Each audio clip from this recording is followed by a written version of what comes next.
Hello everyone, welcome to the mini blog. এই চ্যানেলের এটা আমার ফার্স্ট মিনি ব্লগ। তো আজকের ব্লগটা হচ্ছে একটু অন্যরকম।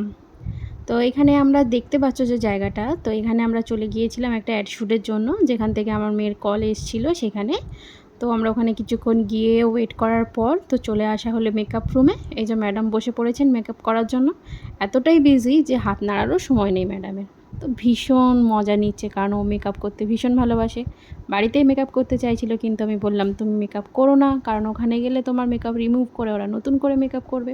তো সেই মতো মেকআপ বলতে তেমন কিছু না, একটু হালকা ময়শ্চারাইজার, একটু ব্লাশ, একটু লিপস্টিক, আর এখানে আবার ওরা নতুন করে চুল আমি বাড়ি থেকে বেঁধে নিয়েই গিয়েছিলাম। তারপরে ওরা বেঁধে রেডি করে দিল। তো ফাইনালি চলে আসলাম শ্যুটিং রুমে, যেখানে বেসিক্যালি ওদের শ্যুটগুলো হয়ে থাকে। তো এখানে চলছিল একটা ড্রেসের অ্যাড শ্যুট।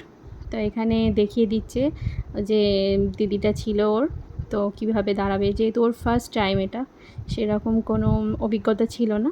তো এখানে পেছন দিকে আমি ওর বাবা ওয়েট করছিলাম, আর ওখানে দেখিয়ে দিচ্ছিল যে কিভাবে দাঁড়াতে হবে, কিভাবে পাটা কিভাবে রাখবে।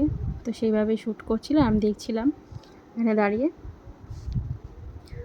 তো আমি তো ভেবেছিলাম হয়তো ও ঘাবড়ে যাবে, কিন্তু না, ও তো ভীষণ এক্সাইটেড, তোমরা দেখতেই পাচ্ছ। আর আমি এখানে হাঁটাহাঁটি করছি, দেখছি।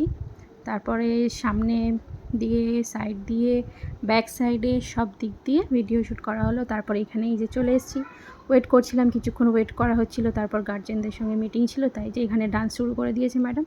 তো ফাইনালি এটা হলো রেজাল্ট। তো ওখান থেকে পাওয়াই সার্টিফিকেট। আজকের মতো এই পর্যন্ত, বাই বাই।